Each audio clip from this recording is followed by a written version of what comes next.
Olá, pessoal! Sejam bem-vindos ao nosso curso de Cálculo 1. Eu sou o professor Tiago de Oliveira e nessa videoaula vamos trabalhar com valores máximo e mínimo, segunda parte. Bora lá! Nesta videoaula, vamos apresentar o Teorema de Fermat, vamos falar sobre o número crítico e apresentar, por fim, o método do intervalo fechado.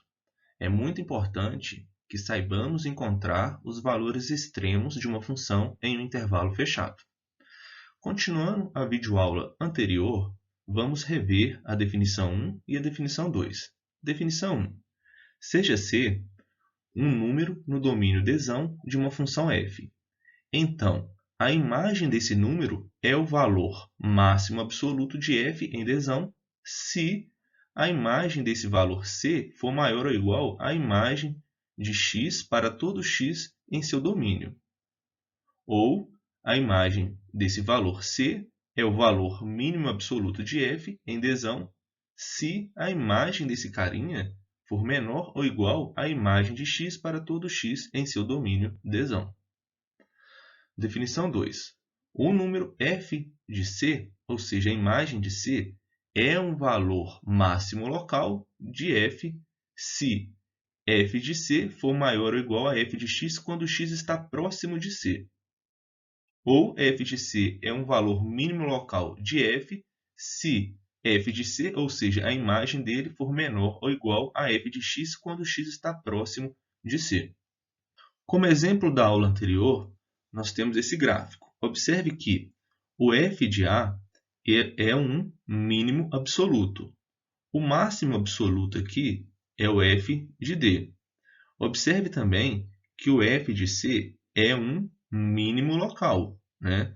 Pois, se você considerar o intervalo aqui de B a D, nós temos que o f de C é menor ou igual ao f de x para x pertencente a esse intervalo. Temos também, que o f de E é um mínimo local e o f de B é um máximo local. Observe que f de B é maior ou igual a f de x para qualquer x no intervalo de A a C. Então é isso.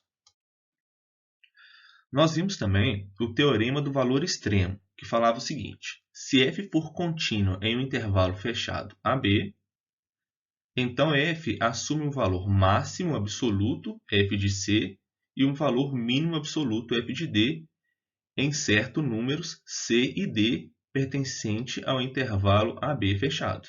Então, se nós temos uma função contínua em um intervalo fechado AB, o teorema do valor extremo afirma que vamos ter um máximo absoluto e um mínimo absoluto.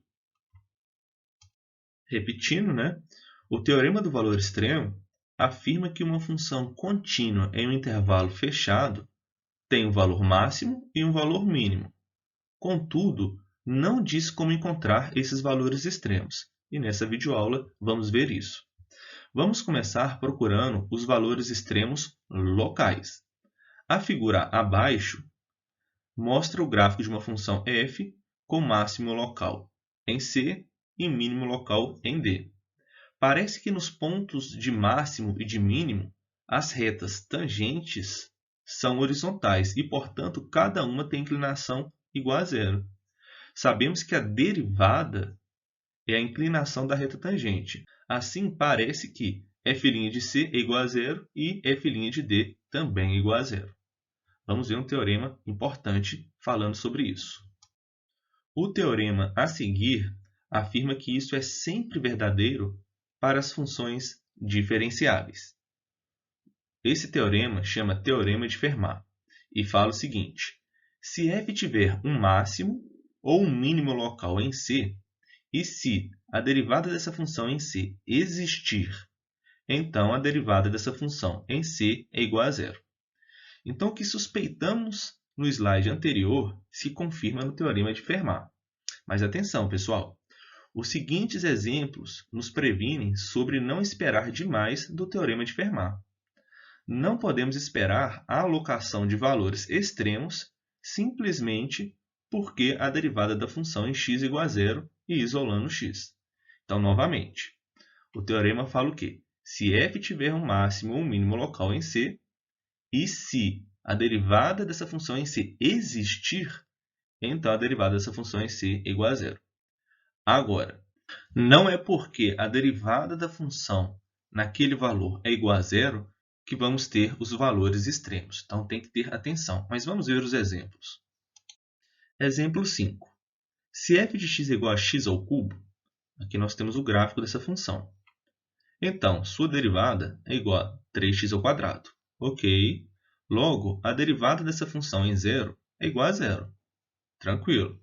Porém, pessoal, f não tem máximo nem mínimo em zero, como podemos ver em seu gráfico, né? Então, aqui nós não temos um mínimo nem um máximo.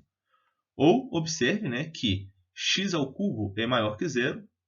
Então, x ao cubo aqui é maior que zero para x maior que zero. Mas x ao cubo é menor que zero quando pegarmos um valor de x negativo.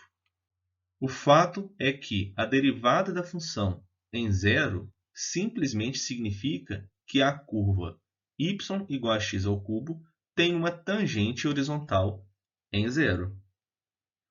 Em vez de ter máximo ou mínimo no ponto 0, 0, a curva cruza sua tangente horizontal aí. Então é isso. Exemplo 6. A função f de x igual a módulo de x tem seu valor mínimo, tanto local quanto absoluto, em zero. Ok, mas o valor não pode ser encontrado por considerar que a derivada da função f de x é igual a zero, porque a derivada da função em zero nem existe, né? Então, atenção, pessoal, tanto no exemplo 5 quanto no exemplo 6, nós percebemos que devemos ser muito cuidadosos ao usar o teorema de Fermat. O exemplo 5 demonstra que, mesmo quando a derivada da função em si é igual a zero, não é necessário existir um mínimo ou um máximo em C. Em outras palavras, a recíproca do teorema de Fermat é falsa, em geral. Além disso, pode existir um valor extremo, mesmo quando a derivada da nossa função em C não existir, como no exemplo 6. O teorema de Fermat sugere que devemos, pelo menos, começar procurando por valores extremos de f nos números C, onde a derivada da função em C é igual a zero, ou onde a derivada da função em C não existe. Esses números têm um nome especial, então atenção aqui. Definição. Um número crítico de uma função f é um número C no domínio de f, tal que ou a derivada da função em C é igual a zero, ou a derivada da função em C não existe. Então, se um desses dois casos acontece, nós temos um número crítico. Exemplo 7. Encontre os números críticos da seguinte função, f de x igual a x elevado a 3 sobre 5 vezes 4 menos x. Solução. Usando a regra do produto, nós temos o seguinte, né? A derivada dessa função é igual a x elevado a 3 sobre 5 vezes menos 1, a derivada desse segundo carinha aqui vai dar menos 1, mais, vou repetir esse segundo carinha e derivar o primeiro. Beleza, vou reescrever isso e vou encontrar 12 menos 8x sobre 5 vezes x elevado a 2/5. O mesmo resultado pode ser obtido escrevendo-se a função primeiramente como. Então, se a gente multiplicar aqui, né, o 4 vezes esse primeiro carinha e o menos x vezes esse primeiro carinha, nós vamos ter essa função. Talvez seja mais fácil derivar essa função. O certo é que vamos encontrar esse mesmo resultado. Então, pessoal, atenção. A derivada da nossa função é o quê? 12 menos 8x sobre 5 vezes x elevado a 2/5. Portanto, nós vamos analisar dois casos. Quando essa derivada for igual a zero e quando ela não existe. Nesses dois casos, nós vamos ter os números críticos. Então, vamos lá. Primeiro passo, vocês vão igualar isso aqui a zero. Para esse resultado ser igual a zero, observe que apenas o numerador tem que ser igual a zero. Então, para o numerador ser igual a zero, o x tem que ser igual a 3 sobre 2. Beleza, então esse cara é um número crítico. Agora, f' de x, ou seja, a derivada da nossa função f, não existe quando o denominador for igual a zero, e o denominador igual a zero quando x é igual a zero. Assim, os números críticos são 3 sobre 2 e 0. Aqui nós temos o gráfico dessa função. Então, ela confirma a nossa resposta, pois há uma tangente horizontal quando x é 1,5, ou seja, quando x é 3 sobre 2, nós temos uma reta tangente horizontal. E uma reta tangente vertical quando x é igual a zero. Olha que maneiro. Em termos de números críticos, o teorema de Fermat pode ser reescrito como a seguir. Então, basta comparar a definição 6 com o teorema 4, o teorema de Fermat, para reescrever esse novo teorema. Então, vamos lembrar, a definição 6 fala o quê? Um número crítico de uma função f é um número c no domínio de f, tal que ou a derivada dessa função em c é igual a zero, ou a derivada dessa função em c não existe. Então, quando acontece um desses casos aqui, nós temos o número crítico.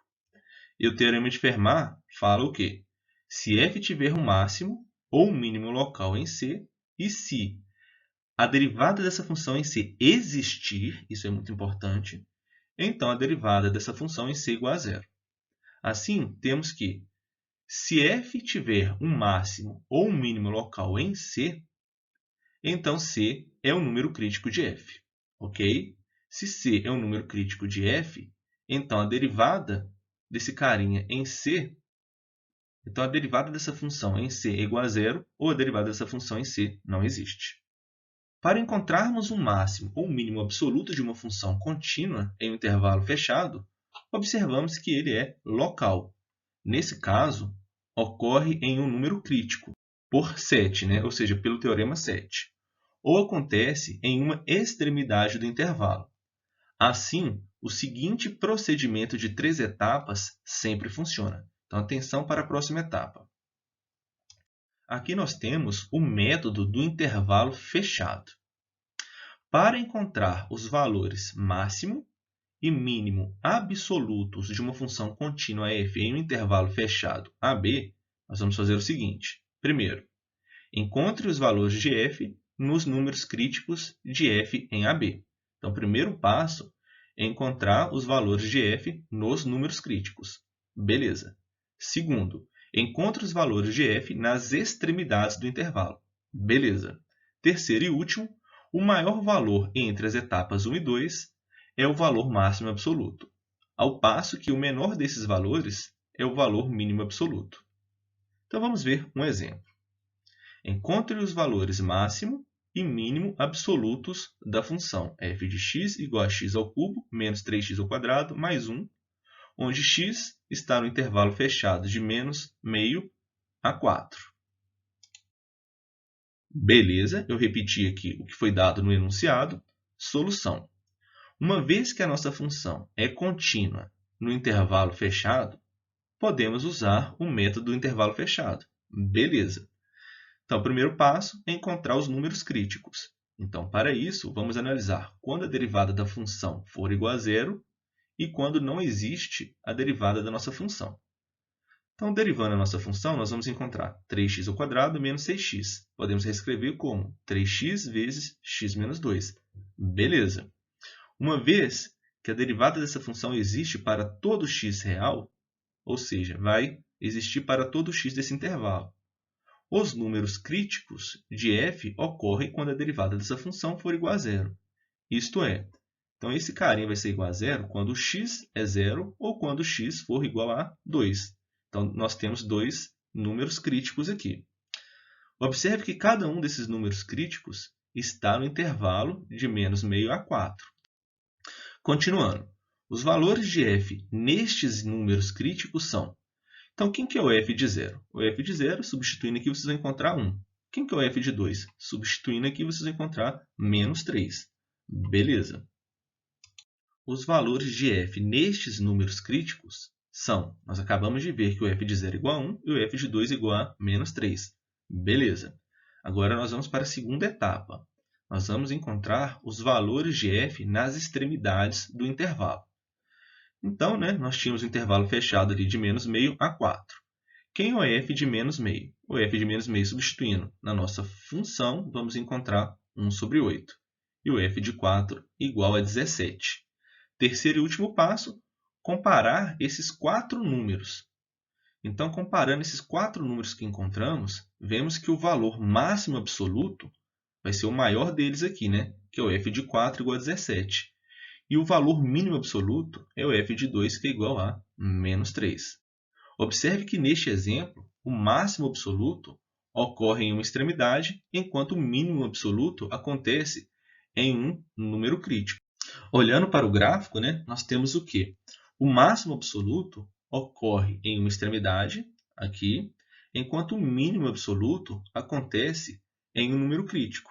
Lembrando que aqui vamos ter uma reta tangente, né, que passa por este ponto, e lembrando que essa inclinação é igual a zero, ou seja, a reta tangente é horizontal. Pessoal, então é isso. Os slides foram elaborados com base nas notas de aula do livro Cálculo, volume 1, do Sturt. Um grande abraço e até a próxima!